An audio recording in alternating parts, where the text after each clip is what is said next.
Homestead Window Treatment. I'm here with Nancy Lupo, our first Spotlight designer. So, would you like to introduce yourself? Yes, my name is Nancy Lupo. I own the design firm Interior Design by Nancy. And I'm very excited to be here today and sit with Taylor and talk about design. Awesome.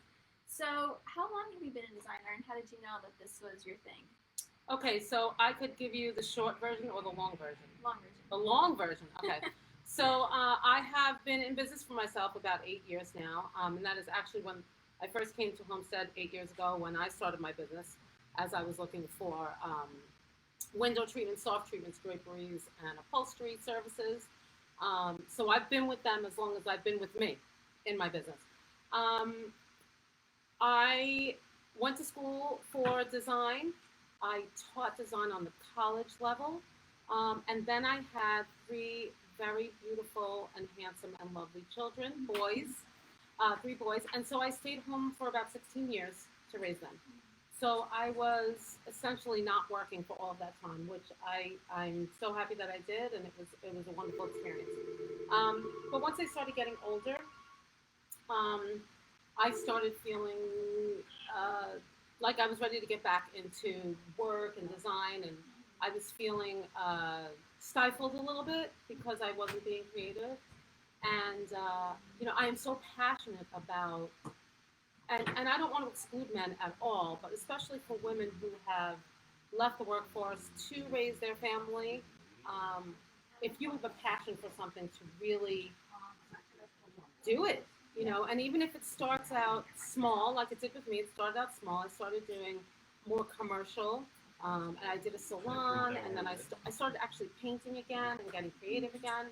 And I did some like Etsy things, and I did some fun things that kind of were just like filling me up and getting me kind of back into the swing of things creatively. But I've always had a passion for design. I've always had a passion for art.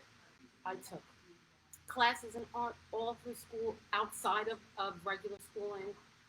I went to FIT on the weekends when I was in 11th grade and 12th grade. I would go into the city and I would take art classes there. And then I went to FIT, and then I went to Oneonta, and I have a degree in design and art. And it's always been a part of me, always. And I love being creative.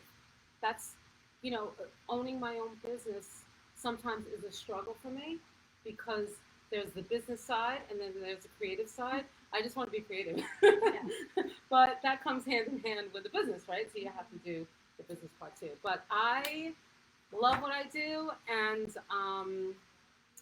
yeah, I mean, that's the medium version. Yeah. Okay. Okay. Awesome. So, I know you probably have many, but what have been your favorite projects designed so far? Or what's your favorite project to have?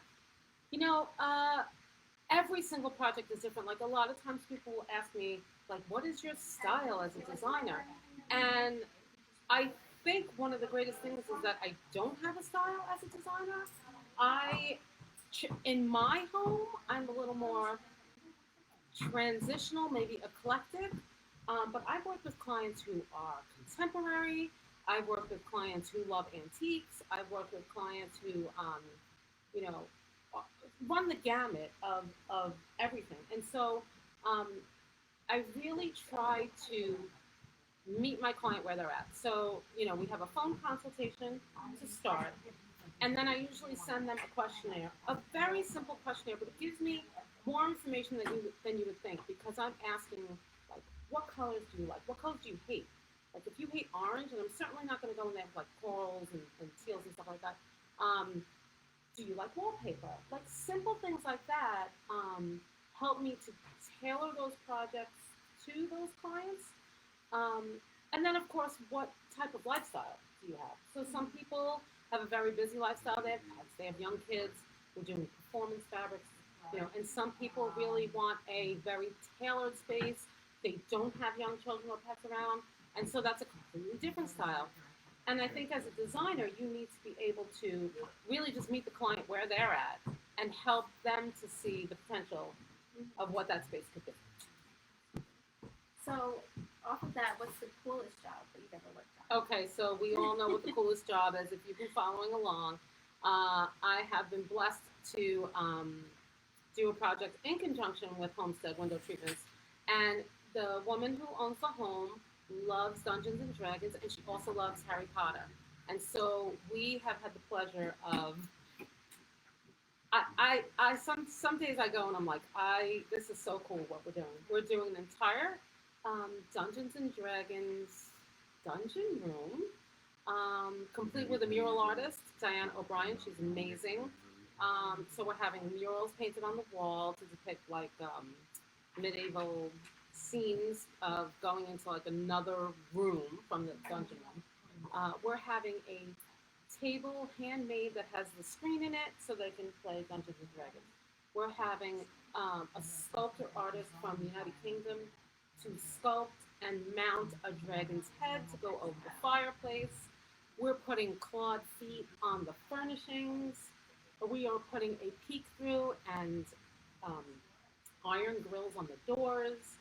I mean, I could just go on and on about the special things in this room, but very cool, so much fun. I think my client, as well as me, everybody that works for me, the contractors, every time we meet, we're all just like, this is great. This is like amazing, you know? So that's been fun. And then we're going to be moving on to her Harry Potter room. So it's more like a writing room, but that's going to look like a castle. And it's not like kitschy, like kitty. It's really beautiful and very different. So those have been really unique, really special. I mean, maybe I will do projects like this again, but we're enjoying it a lot because we don't come across projects like this too much. Yeah. It's so cool. Do you know things about Dungeons and Dragons and Harry Potter? Or So did you have that's to the kind of like do thing. a deep dive? No, and I haven't even done a deep dive. I mean, one of my sons plays Dungeons and Dragons, so I did know a little bit about it from them. But, you know, and I think that's one of the great things sometimes about being a designer. Like, if you have a creative mind, you know, when you say Dungeons and Dragons, I'm thinking a dungeon and I'm thinking dragons, right? So, like, just to build on that, and when we first met and started talking about it, I'm like, you mean like we can bring like a dragon in here and like maybe put just you know, spurting things out, like let's have claw feet, like things like that. We thought of like off the bat, and then once we took a step back and we started thinking, let's really tailor it specifically to this client and what she enjoys in her life and about Dungeons and Dragons.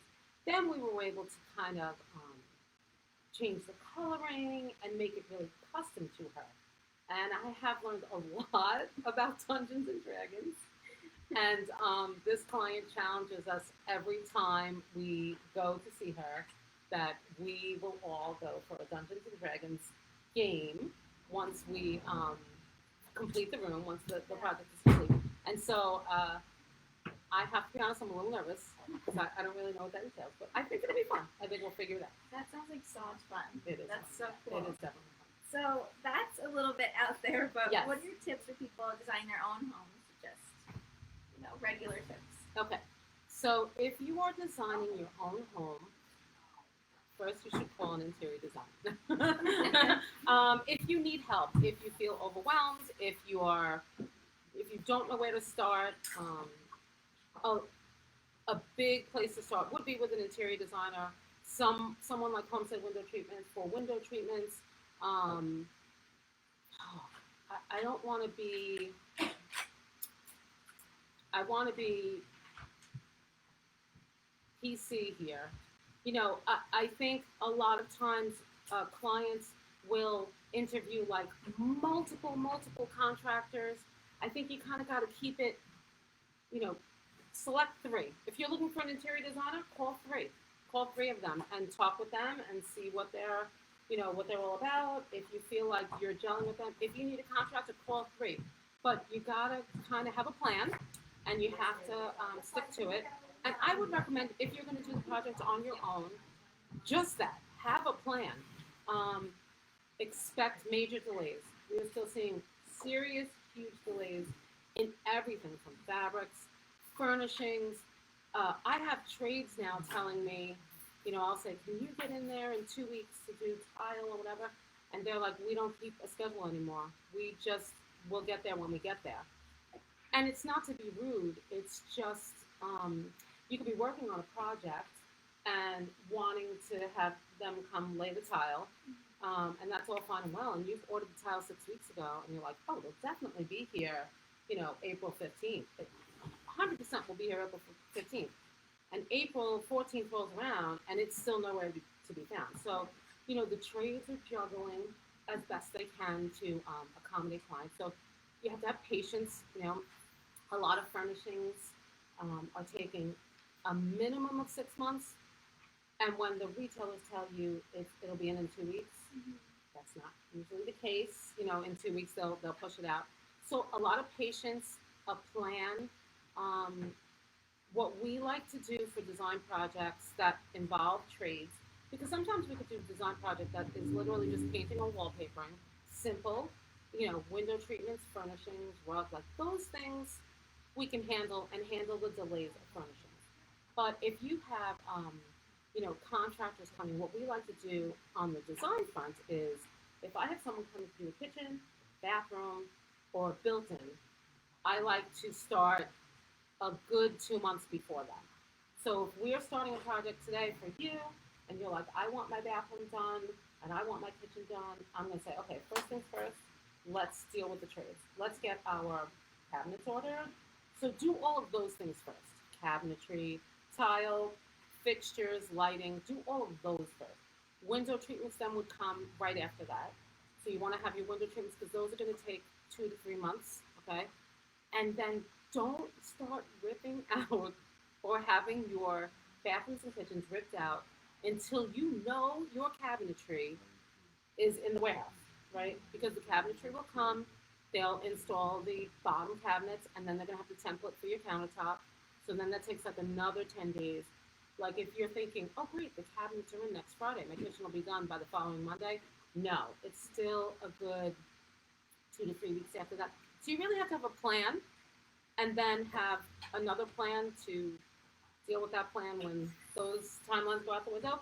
But I wouldn't demolish or rip anything out until you have ordered and your cabinetry, your fixtures, XYZ is in the warehouse. And then as far as furnishings, it's very exciting. I mean, you're ordering these furnishings, you're doing all this stuff, and you want it immediately, and I get that. But be prepared to wait. But just know that in the end, it's great. Yeah. And then finally, I would say don't forget about accessories. So in the end, right, a lot of time people call me and they're like, I did my whole house, it looks great, but it just doesn't feel finished. So we do put a budget out for each space for accessories, and we plan those accessories, we select those accessories. It can be a big part of the budget or a substantial part of your budget to accessorize because you're thinking of pillows, throw blankets, even if you're doing frames like a gallery wall, candlesticks, floral, always bring floral in, greens. And so that's what's going to pull your space together and make it really feel good. Awesome, thank you. So what have been your favorite trends that have come in lately? I mean, I know everything's always changing, but what's been like your favorite? I like color. So when I see color we just got back from High Point. So High Point in North Carolina is our twice a year conference where we go and meet with manufacturers. We talk direct with the manufacturers that we're working with, and we see all of the new furnishings. And a lot of people say to me, oh, I know High Point. I went down there, I got furniture down at High Point years ago. That's completely different. This is more like an interior design conference. And we just got back from there. So we are seeing a lot of color, a lot of royal colors, rich colors. And I really think the trend, or at least what I would like the trend to be, is you, the client. What do you like? Like, maybe we do a neutral palette underneath, but we accessorize with what Taylor likes. Do you like colors? Do you like patterns? We don't have to make You know, we don't have to have a plaid sofa, but we can have plaid pillows and a blanket and maybe a funky wallpaper. So I really think the trend is what the client wants. We see a lot of soft fabrics, a lot of performance fabrics. Um, they're coming out everywhere. Companies cropping up all over the place. I think we use some of them here. We use Krypton, and I don't know if we have. Do we have Inside Out here? Inside Out is another one, but you'll see it in some of the books. I guarantee it. It's in some of those books, the fabric books. So we use Inside Out. We use other performance fabrics. Those are huge. And so many people are working from home. So many people have pets. So many people have kids. We're all there all the time, right? So you want that fabric, those furnishings to last. So I would say performance and really tailor it to what you like. Like clients will timidly say to me, like, well, what's in the style? Like, what should I do? And I'm like, you do what you like to do. We're going to figure that out. You know, so that's what we do. Not going to put their personality. Absolutely. Yes. Yes. And if you have small kids, maybe a white living room is not the best idea, right? So, you know, and I like to steer my clients that way. Yeah. Okay, so we're at the Homestead Showroom. Yes. You want to talk about what it's been like to work with us and this is with Mark and Laura. Yes. So, like I said earlier, I came to Homestead about 8 years ago when I first started working for myself. At that time, the showroom was half the size. The staff was. It was Mark and Laura and Jennifer, who still actually works here.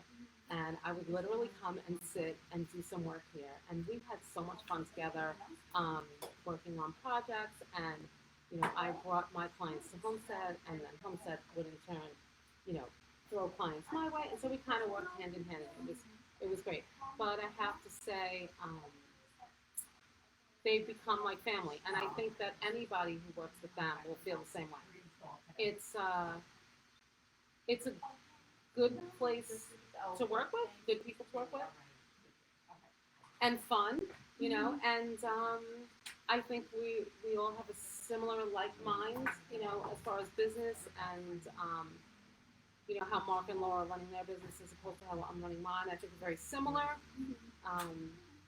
And we've had great experience with them. The customer service is really good, and we've done some really fun stuff with them. So, Great. and they're helping us with the Dungeons and Dragons place, and so that should be interesting.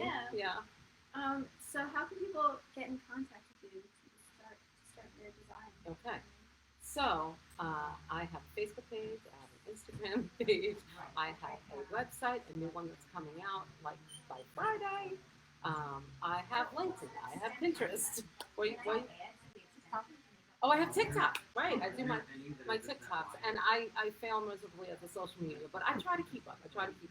I'm not the coolest TikToker, but I try. I really try. I've been seeing your Dungeons and Dragons stuff Oh, on your yeah. TikTok. Yeah. I love that. And then I'm like, I don't know, like it's, you know, it's very unique. So it's like, who's gonna watch this TikTok? But people actually do the Dungeons and Dragons TikTok. So like, you know, I got a lot of views on them. So it's fun. Fun, yeah. So you can follow me pretty much on any social media platform. Google my business, which I think is going away now. So Google, yeah. And I always encourage, you know, people call me all the time for design projects, and sometimes it's not a good fit, and not because there's you know, like a rub or anything like that, but you may have a project that just, you know, that I can't help you with. But I do always encourage people to reach out, get the conversation started, and if I can point you in the direction that you should go, if it's not working with an interior designer or if it's something different, great. And I always encourage people to reach out again. Let me know how the project's going. You know, if simple questions and answers, you know, we can kind of try to help out with. We will always recommend Homestead. We do have some other trades that we recommend. And we are typically in the office Monday, Wednesday, Friday. You know, the hours vary. But yeah, we're usually accessible to discuss, you know, new projects or questions on projects. So hopefully that can help people out. Great. Thank you so much. Thank Nancy. you. This has been great. This was good. This was good. So So check her out on Interior Design by Nancy on Facebook, Instagram, everything, and on TikTok it's the full Nancy. Oh, that's right. TikTok is the full Nancy. Yeah. So if you're a designer who's interested in being featured, let us know. Reach out to us on Facebook.